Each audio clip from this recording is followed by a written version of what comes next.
Thank you, General. We'll start with the lead at AP. I would ask you to, because we're limited on time, to please limit your follow-up so that more people can get questions asked. Go ahead, Lita. General, thanks for doing this. It's Lita with AP. Can you give us a sense of whether or not there were any American citizens or other civilians who were taken out on any of those last couple of C-17s that flew out this afternoon? And can you give us a picture of what you saw with equipment and other things getting either destroyed or removed at the airport before they left? Lita, so no American citizens came out on the last, what we call the joint tactical exfiltration, the last 5 jets to leave. We maintained the ability to bring them in up until immediately before departure, but we were not able to bring any Americans out. That activity ended probably about 12 hours before our exit, although we continued the outreach and would have been prepared to bring them on until the very last minute, but none of them made it to the airport and were able to be accommodated. We brought some of it out, and we demilitarized some of it. Let me give you an example of something that we demilitarized. You're very much aware, of course, of the rocket attack that occurred yesterday, where 5 rockets were fired at the airfield. Our CRAMs were very effective in engaging the 2 rockets that did fall on the airfield, and we believe they probably kept them from doing more significant damage. We elected to keep those systems in operation up until the very last minute. It's a complex procedure, complex and time-intensive procedure to break down those systems. So we demilitarized those systems so that they'll never be used again. And it was just we felt it was more important to protect our forces than to bring those systems back. We have also demilitarized equipment that we did not bring out of the airport. That included a number of MRAPs, up to 70 MRAPs that we demilitarized and will never be used again by anyone. 27 Humvees, the little tactical vehicle that will never be driven again. Additionally, on the ramp at HKIA are a total of 73 aircraft. Those aircraft will never fly again when we left. They'll never be able to be operated by anyone. Most of them were non-mission capable to begin with, but certainly they'll never be able to be flown again. Thank you. David. General David Martin with CBS. Was there any attempt to interfere with the final flights out, either by the Taliban or by ISIS or any other group? And at the end, did Americans just vacate the premises, or did they turn it over to the Taliban? Oh, we know that ISIS-K has worked very, very hard to strike us and to continue to strike us. We feel that the strike we took yesterday in Kabul actually was very disruptive to their attack plans and threw them off stride. And I think that was one of the significant reasons why they were not able to organize themselves and get after us as we conducted the final withdrawal. I will tell you, the Taliban have been very pragmatic and very businesslike as we have approached this withdrawal. We did not turn it over to the Taliban. General Donahue, one of the last things he did before leaving was talk to the Taliban commander that he had been coordinating with as soon as about the time we were going to leave, just to let them know that we were leaving. But there was no discussion of turning anything over of that at all. Jen. General McKinley, Jennifer Griffin from Fox News. If I could just have you reflect personally, after 20 years of war, you've served there, you've now watched the last troops leave, you've lost troops in recent days. How did it feel leaving Afghanistan to the very group that you overthrew 20 years ago, the Taliban? Well, as I sort of said in my remarks, as you know, I've been there a couple times. My son's been there a couple times. And it was I was very conflicted, actually. But I would tell you, I was pretty much focused on the task at hand. I'll have days ahead to actually think about that, but there was just so much going on in this headquarters, and we were so completely focused on getting our troops out and in the days before getting our citizens out and vulnerable Afghans to the best of our ability, that I did not have a lot of time for reflection. I'm sure I will do that in the future, but right now I'm pretty much consumed with the operational task at hand. That's a good question, and I am going to be thinking about that in the days ahead. Your message to Americans and Afghan allies who were left behind? So the military phase of this operation has ended. The diplomatic sequel to that will now begin. And I believe our Department of State is going to work very hard to allow any American citizens that are left, and we think the citizens that were not brought out number in the low, very low hundreds. I believe that we're going to be able to get those people out. I think we're also going to negotiate very hard and very aggressively to get our other Afghan partners out. The military phase is over, but our desire to bring these people out remains as intense as it was before. The weapons have just shifted, if you will, from the military realm to the diplomatic realm, and the Department of State will now take the lead on that. Nancy. Can you clarify just a couple points? Can you tell us how many people are on that final C-17 flight? Can you tell us where that flight is headed? And you mentioned that General Donahue talked to his Taliban, essentially his counterpart. Can you give us any sense of what role the Taliban played from a security perspective to allow the U.S. to safely depart Kabul? Yeah, so I'm not going to be able to answer the first two questions because those operations are still concluding as to where those aircraft are going and the exact disposition of our forces on the aircraft. I can tell you this, though, about what the Taliban has done. They established a firm perimeter outside of the airfield to prevent people from coming on the airfield during our departure. And we've worked that with them for a number of days. They did not have direct knowledge of our time of departure. We chose to keep that very information very restricted, but they were actually very helpful and useful to us as we closed down operations. I want to go to the phones. I haven't done that yet. Dan Lamoth. Hey, thanks for calling on me. General, can you give us a deeper level of detail on what this last day looked like in terms of number of flights, number of people you had on the ground to start with, who might have been on that last plane, particularly senior leaders, and kind of just how this all played out? Thanks. Sure. So let me actually begin with the back end of your question. On the last airplane out was General Chris Donahue, the commander of the 82nd Airborne Division, and my ground force commander there. And he was accompanied by our Charge A, Ambassador Russ Wilson. So they came out together. So the state and defense team came out on the last aircraft and were, in fact, the last people to stand on the ground, step on the airplane. So what has happened over the last 12 or 18 hours is, first of all, we were intent on maintaining the ability to bring out Americans and other Afghans as long as we could. So we kept that capability until just a few hours ago. And we were able to bring out some people earlier in the day, although, as I've noted earlier, we had to cut it off sometime before this operation began. But we were intent on maintaining that capability.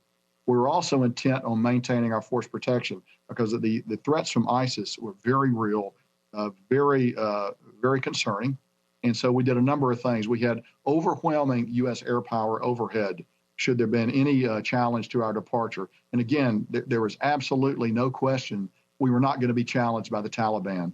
If we're going to be challenged, it was going to be by ISIS. And I think some of the things we've done yesterday, particularly the strike, and other things we've done have disrupted their ability to conduct that attack planning. But they remain a very lethal force, and I think we would assess that probably there are at least 2,000 hardcore ISIS fighters in Afghanistan now. And of course, many of those come from the prisons that were opened a few days ago. So that number is up and is probably as high as it's ever been in quite a while. And that's going to be a challenge for the Taliban, I believe, in the days ahead. Idris. Thank you, General. Two quick questions. There were about 500 Afghan soldiers who were protecting the perimeter.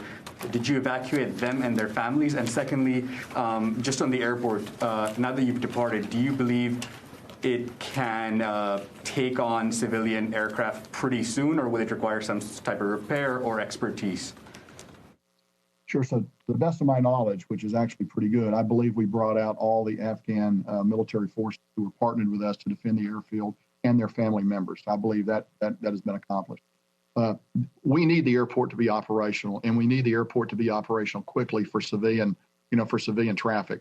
So we're going to do everything we can to help with that. Let me give you an example. One of the things we did not demilitarize as we left were those pieces of equipment that are necessary for airport operations, such as a fire truck, some of the front end loaders, things like that. We left that equipment, so that is available to allow that airport to get back and get operating as soon as possible, and it needs to get operating as soon as possible. Louis. General, today is August 30th, and the deadline had repeatedly been said that it was going to be August 31st. Do you think that there may be some people who had some false hope that they had at least one more day before this happened? And can you explain the tactical decision as to why you completed this mission on the 30th as opposed to the 31st? Sure. So it's actually the 31st in Afghanistan. As we take a look what day of the week, what day of the month it is, it's the 30th here, 31st in Afghanistan. So we actually went out on the 31st, not the 30th, if you look at Afghan time. Look, there's a lot of heartbreak associated with this departure. We did not get everybody out that we wanted to get out. But I think if we'd stayed another 10 days, Louis, we wouldn't have gotten everybody out that we wanted to get out. And there still would have been people who would have been disappointed with that. It's a tough situation. But I want to emphasize again that simply because we have left, that doesn't mean the opportunities for both Americans that are in Afghanistan that want to leave and Afghans who want to leave, they will not be denied that opportunity. I think our Department of State is going to work that very hard in the days and weeks ahead. Courtney? Just one clarification, General McKenzie. It's Courtney Kuby from NBC News. So were there any evacuees left at the airport when the last U.S. military flight left? There were no evacuees left at the airport when the U.S. last flight left, Courtney. Thank you. And then just on the Taliban, you've talked about their pragmatic ways of operating with the U.S. military here.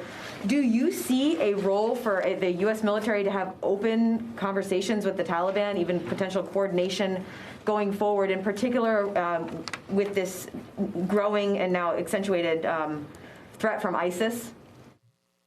Well, I'll tell you, my dealing with the Taliban and the dealings of my commanders on the ground with the Taliban revolved around our determination to execute this operation and the very flat statement we made to them that if you challenge us, we're going to hurt you. And I think they recognize that. And for their own purposes, this is something they wanted to have happen too. I can't foresee the way future coordination between us would go. I would leave that for some future date. I will simply say that they wanted us out. We wanted to get out with our people and with our friends and partners. And so for that short period of time, our issues, our view of the world was congruent. It was the same. Finally, I do believe the Taliban's going to have their hands full with ISIS-K, and they let a lot of those people out of prisons, and now they're going to be able to reap what they sowed. Tara. Thank you. General McKenzie, Tara Kopp with Defense One. Can you assure the American public that every single U.S. service member is now out of Afghanistan? Every single U.S. service member is now out of Afghanistan. I can say that with 100% certainty. Carla?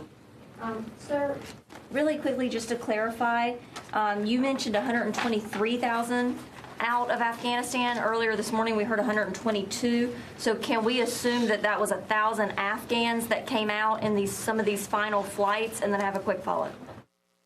We brought about 1,000 Afghans, I think over 1,500 out in the last 24 hours or so. The exact number, I'm sure, is probably that computation is probably going to change a little bit in the days ahead. I don't think it's going to change much. But yes, we brought a number of Afghans out here at the very end.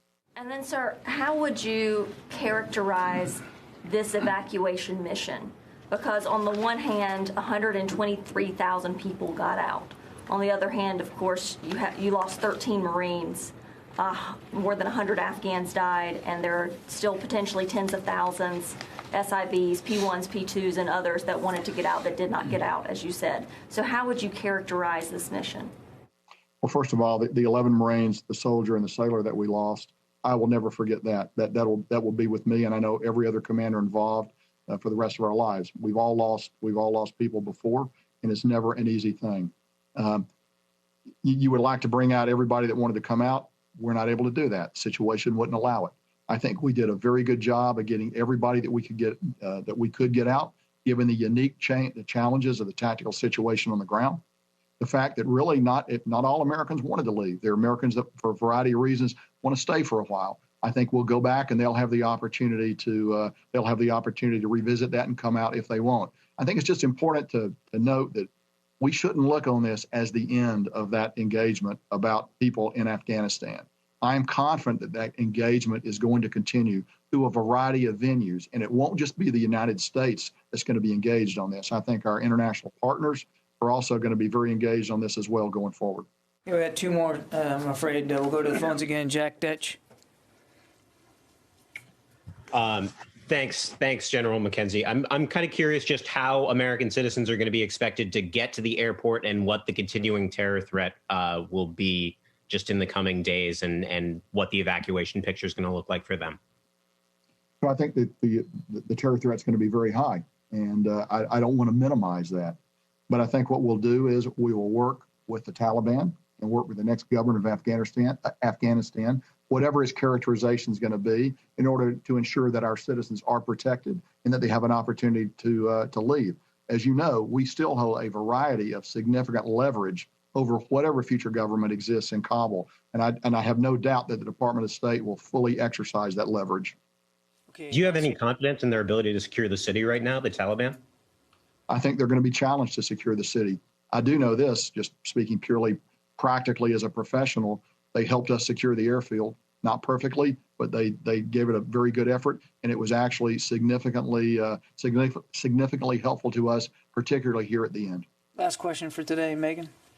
Are there any sorry, this is Megan Myers at Military Times. Are there any U.S. aircraft still doing overflights of Afghanistan, either Kabul or otherwise, looking out for potential threats? So as we have said for quite a while, we always reserve the opportunity to go after, in the CT realm, the counterterrorism realm, Al-Qaeda and ISIS when those targets present themselves. So we will always retain the ability to do that. Okay, that's about all the time we have. General, any concluding thoughts you might want to add? John, it's been a long day, and much longer actually for our forces that are coming out. The operation's gone smoothly so far, and I just look forward to recovering the force completely, getting everybody home.